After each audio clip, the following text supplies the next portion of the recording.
Before we begin, drop a comment below with your country and what time it is right now where you're watching. Whether it's sunrise in Nairobi, midnight in New York, afternoon in Canada, or evening in France, I want to know. Don't just sit back, tell me where in the world you are. Now, let's dive into the story. Sometimes the most painful choices are the ones we make out of love. My name is Eleanor May Hartwell, and I'm 89 years old now. The wrinkles on my face tell a story of both sunshine and storms, though for many years the storms tried to wash away everything else. I was born in a dusty town called Cedar Creek in Nevada back in 1935, during times when women were expected to smile through their tears and never speak of what happened behind closed doors. The sound still haunts me, my 4-year-old son Danny's cries echoing through our small ranch house as my husband Frank's belt came down again and again. "Please, Daddy, please." Danny's voice was raw from screaming, his small body trembling on the wooden floor of our living room. Frank's face was twisted with rage, veins bulging in his neck as he raised the leather strap once more. The smell of whiskey hung heavy in the air, mixing with the scent of fear and desperation that had become our normal. I stood frozen in the doorway, my heart pounding so loud I was sure the whole world could hear it.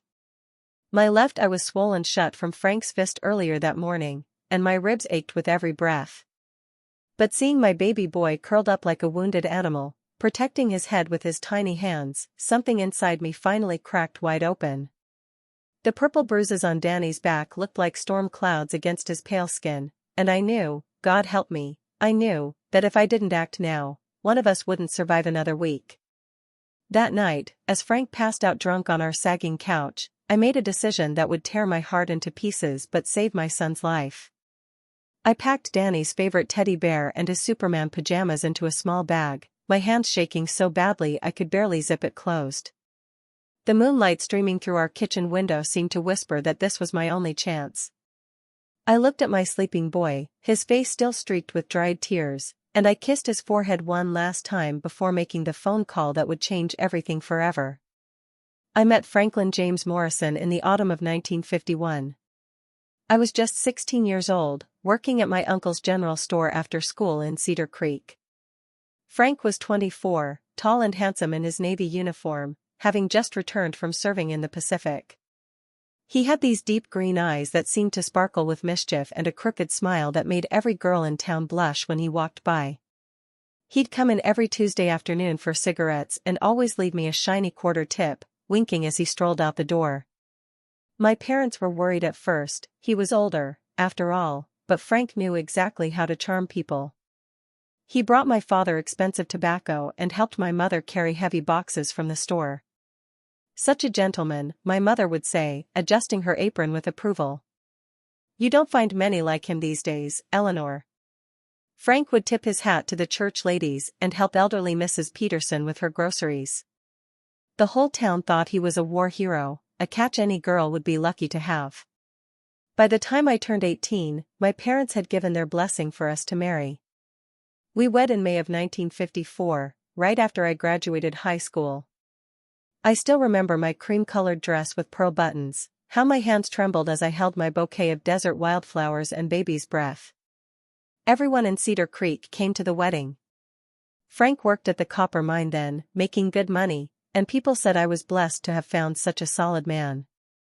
I believed it too, with every fiber of my young heart. For the first 8 months, our marriage felt like a fairy tale. Frank bought us a small house on Sagebrush Street with a wraparound porch where I'd sit in the evenings, watching the Nevada sky turn from gold to purple. We'd talk about having children, about the life we'd build together in this desert community. Frank would bring me wildflowers he'd picked on his way home from the mine, and on Sundays we'd drive to Lake Tahoe for picnics, spreading our blanket under the pine trees. But fairy tales, I learned, sometimes have monsters hiding in plain sight. The first time Frank showed me his true face was 3 weeks after I told him I was pregnant with Danny. I had accidentally broken his favorite coffee mug while washing dishes. It happened so fast, one minute I was apologizing, the next I was on the linoleum floor, my cheek burning, my ears ringing. Frank immediately knelt beside me, tears streaming down his face, begging for forgiveness. "I don't know what came over me, Ellie," he sobbed. It'll never happen again, I swear on my mother's grave. I wanted to believe Frank's tears were real. I had to believe them. There was a baby growing inside me, and in 1954, divorce wasn't something respectable women considered. Besides, I loved him desperately, and when he wasn't angry, he was still the same charming man who had swept me off my feet. For 2 months after that first incident, Frank was perfect again. He'd rub my feet when they swelled, read baby name books aloud to me at night, and talk excitedly about teaching our child to fish and ride horses. But the monster was just sleeping, not gone. The second time happened when I was 6 months pregnant. I had forgotten to pick up his work shirts from the laundry, and Frank came home to find no clean clothes for the next day. His hand connected with my face so hard that I saw stars, and I stumbled backward, my pregnant belly hitting the edge of our kitchen table. The pain shot through me like lightning, and for a terrifying moment, I thought I might lose the baby. Frank's eyes went wide with panic, and he spent the next hour holding ice to my cheek, promising it would never happen again. Danny was born in February 1955, a perfect little boy with Frank's green eyes and my stubborn cowlick. For a few precious months, I thought having a baby would change everything. Frank would come home from the mine and hold Danny for hours, singing old cowboy songs in a voice so gentle it brought tears to my eyes. "This is what I've always wanted," he'd whisper, kissing Danny's tiny forehead. "You've given me everything, Ellie." I watched them together and felt hope bloom in my chest like a desert flower after rain. Then Frank lost his job at the mine. He said it was budget cuts, but I later learned from a neighbor that he'd been caught drinking on the job and had gotten into a fist fight with his supervisor. Frank started spending his days at Murphy's Tavern, coming home with whiskey on his breath and anger in his eyes. The bills piled up on our kitchen table like autumn leaves, and Frank's temper grew shorter with each passing day.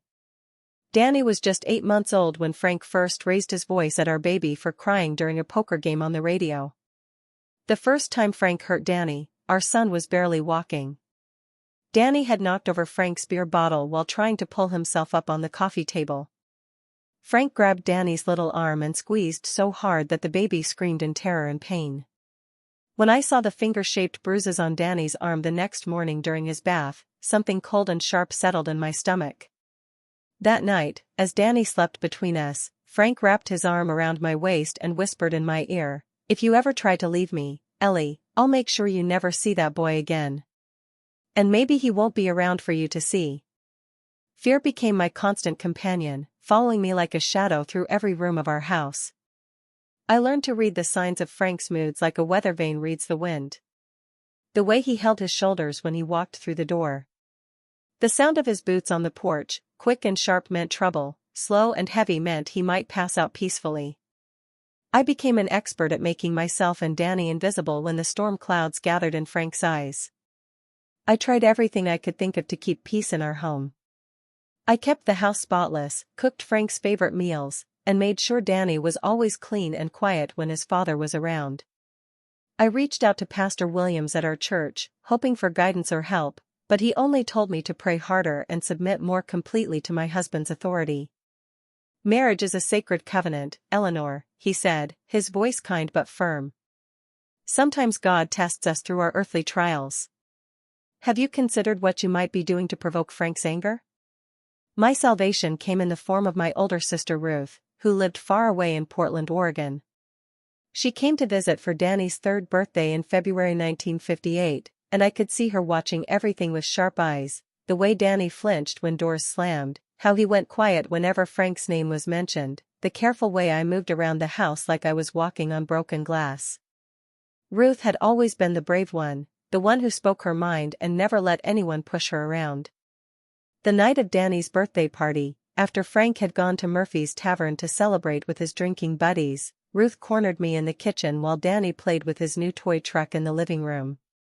"Ellie, what is going on in this house?" she asked, her voice low but urgent. At first, I denied everything. The shame of admitting my marriage was a disaster, that I couldn't protect my own child, felt heavier than lead in my chest. But Ruth had always been able to see right through me, even when we were little girls. "Look at your son," Ruth whispered, nodding toward the doorway where Danny sat on the floor, completely absorbed in making his truck crash into imaginary obstacles. Look how he plays, Ellie. Everything is about crashing, about things getting hurt. That's not normal for a 3-year-old. Her words hit me like a punch to the stomach because I knew she was right. Danny's games were always about destruction, about things breaking and people getting hurt. This isn't just about you anymore, Ruth continued, her hand gripping mine tightly. What kind of man will Danny grow up to be if this is all he sees? What kind of woman will he think he can treat the way Frank treats you? That night, after Ruth had gone to sleep in our spare bedroom, I sat by Danny's bed watching him sleep.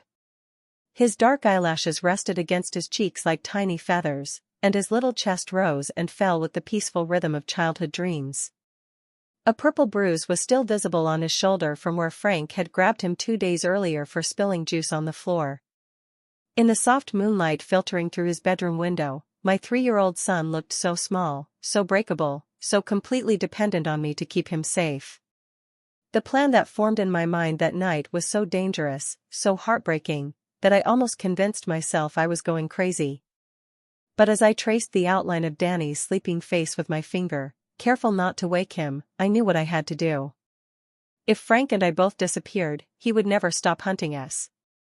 He had friends in the sheriff's department, connections from his Navy days, and a rage that could burn down the whole world if he felt betrayed. But if I stayed behind, if I could convince him that I had accepted my fate, I could buy Danny time to get far away and start a new life. The next morning, while Frank was sleeping off his hangover from the night before, I told Ruth my plan. Her coffee cup stopped halfway to her lips, and she stared at me like I had just suggested flying to the moon. "You're going to do what?" she whispered, glancing toward our bedroom where Frank's snores rattled the windows. "I'm sending Danny with you to Portland," I repeated, my voice steadier than I felt. "I'll tell Frank he's just visiting his aunt for a few weeks. By then, I'll have figured out how to get away safely and join you." Ruth thought I was losing my mind. "Ellie, this is insane. Come with us now, both of you. We'll figure it out together. You don't have to sacrifice yourself." But she didn't understand the desert the way I did. Sometimes, to survive a sandstorm, you have to find shelter and wait it out, even if it means being separated from the people you love most. Frank would tear apart the whole country looking for his son if we both vanished, but if Danny was just visiting family while I stayed home like a good, beaten wife, Frank might not get suspicious until it was too late to find them. We spent that day planning every detail while Frank slept. Ruth would take Danny on the afternoon bus to Reno, then catch a train to Portland. I gave her what little money I had saved, along with Danny's birth certificate and a letter I wrote explaining everything, in case something happened to me and Danny needed to know the truth when he was older. The hardest part was deciding what to tell Danny. At 3 years old, how do you explain that mommy is sending you away to keep you safe? How do you promise a little boy that you'll see him again when you're not sure you'll survive long enough to keep that promise? The morning Ruth and Danny were supposed to leave, I woke up before dawn and sat in my kitchen, drinking coffee and watching the sun paint the desert sky in shades of pink and gold. This might be the last sunrise I'd see in peace for a very long time, maybe forever. Frank was still passed out in our bedroom, and Danny was sleeping deeply, worn out from the excitement of his special vacation with Aunt Ruth. I had packed his small suitcase the night before, including his favorite blanket and the wooden horse Frank had carved for him during one of his good periods. When Danny woke up, I made his favorite breakfast, pancakes with extra syrup and bacon cooked just the way he liked it, crispy but not burned. He chattered excitedly about riding on the big bus and seeing the ocean that Aunt Ruth had described to him. "Will there really be waves as tall as houses, Mama?" he asked, syrup sticky on his chin. I wiped his face gently, memorizing every detail, the way his cowlick stuck up in the back, the gap between his front teeth, the constellation of freckles across his nose. "When are you coming, Mama?" Danny asked as I helped him into his coat. His small arms wrapped around my neck, and I could smell his baby shampoo, that sweet scent that always made my heart feel full. "Soon, sweetheart," I promised, my voice barely steady. "Mama has some important work to do here first, but I'll come for you no matter what. Even if I have to walk across the whole desert, I will come for you." I kissed his forehead and held him tight, trying to press the memory of his warmth into my heart where I could keep it safe. Ruth's eyes were red with tears as she took Danny's hand at the bus station. "Are you sure about this, Ellie?" she asked one more time. I nodded, not trusting my voice to stay strong. The bus driver loaded their suitcases while other passengers climbed aboard, and I watched my sister and my son find their seats by the window. Danny pressed his face against the glass and waved at me, his smile bright and trusting. He thought this was just a fun adventure, that his mama would join him in a few weeks for a wonderful reunion. As the bus pulled away in a cloud of dust and diesel fumes, taking my heart with it, I stood alone on the platform until the red taillights disappeared around the bend. Then I walked home to face Frank's rage when he discovered Danny was gone. The desert wind whipped my dress around my legs and stung my eyes with sand, but I kept walking, one foot in front of the other, toward whatever hell was waiting for me. Sometimes love means letting go, even when it feels like dying.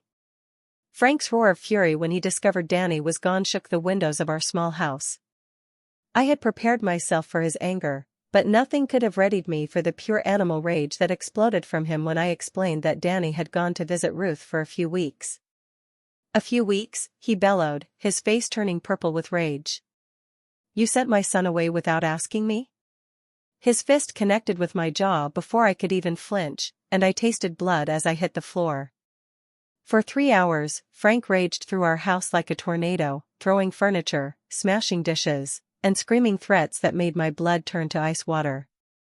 When he grabbed me by the throat and pressed me against the wall, his eyes looked like a wild animal's, completely mad with fury. "You bring that boy back right now, or I swear to God, Eleanor, I will kill you with my bare hands and then I'll go to Portland and kill your sister too." His fingers tightened around my neck until black spots danced in front of my eyes. But I had learned something about myself in that moment of pure terror. I was stronger than I had ever imagined. "He'll be back in 2 weeks, I gasped, meeting Frank's crazy eyes with steady determination. "Ruth just wanted some time with her only nephew. You know how she's always fussed over Danny." Something in my voice, some note of calm acceptance, made Frank's grip loosen slightly. I could see him trying to decide whether to believe me or not, his rage warring with his desire to avoid any trouble with the law. 2 weeks passed, then 3, then 4. Danny's empty bedroom felt like a tomb, but I kept his toys exactly where he'd left them and made his bed every morning as if he might come home that afternoon. Frank's rage when Danny didn't return was unlike anything I had ever experienced. I ended up in the county hospital with 4 broken ribs, a fractured cheekbone, and a concussion that left me seeing double for weeks. I told the doctors I had fallen down the cellar stairs, and they didn't question my story. Frank called the sheriff and reported Danny kidnapped, but Ruth had been smart. She'd gotten papers showing she had permission to care for Danny, backdated and notarized by a friend who worked at the courthouse in Portland. The investigation went nowhere because there was no crime to investigate. A child was visiting his aunt with his mother's written permission. Case closed. But Frank's fury only grew more dangerous with each dead end, and I realized that surviving his rage was going to require every ounce of strength and cunning I possessed. Years crawled by like wounded animals. 1959 became 1960, then 1961, and still I stayed in that house of horrors, enduring Frank's increasingly violent rages while secretly writing letters to Ruth's neighbor, Mrs. Chen, who would pass them along to my sister. I couldn't risk writing directly to Ruth and Danny. Frank checked the mail religiously, and any letter from Portland would have meant death for all of us. But Mrs. Chen's letters looked innocent, like correspondence from a church quilting circle. Inside each envelope was news of my son that kept me alive. Danny lost his first tooth, one letter reported. Danny started school and loves mathematics. Danny joined the Little League team and hit 2 home runs last week. Each milestone I missed was a knife twisted in my heart, but also proof that my boy was alive, growing, thriving in a world without violence. Ruth was raising him well, giving him the childhood I never could have provided while trapped with Frank. I worked at Henderson's diner 6 days a week, hiding money in a hole I'd carved beneath the floorboards of our bedroom closet. $1 at a time, I built my escape fund, whispering to myself with every penny saved, one day closer to Danny. The other waitresses knew something was wrong. My bruises were hard to hide completely, but in Cedar Creek, people minded their own business. Betty Henderson, who owned the diner, would slip me extra shifts when Frank went on his worst benders and sometimes gave me leftover food to take home. The beatings became less frequent as Frank drank more heavily, but they also became more dangerous. Frank's liver was failing from years of abuse, and his rage had a desperate edge to it now, like a cornered animal lashing out at everything around him. Some nights he would drink himself unconscious before he could hurt me. Other nights, he would wake up in a rage at 3 in the morning and chase me through the house with whatever weapon he could grab, a poker from the fireplace, a kitchen knife, his heavy work boots. By 1965, I had saved nearly $500, a fortune by my standards, earned 1/4 tip at a time over 6 long years. Danny would be 10 years old now, almost a teenager.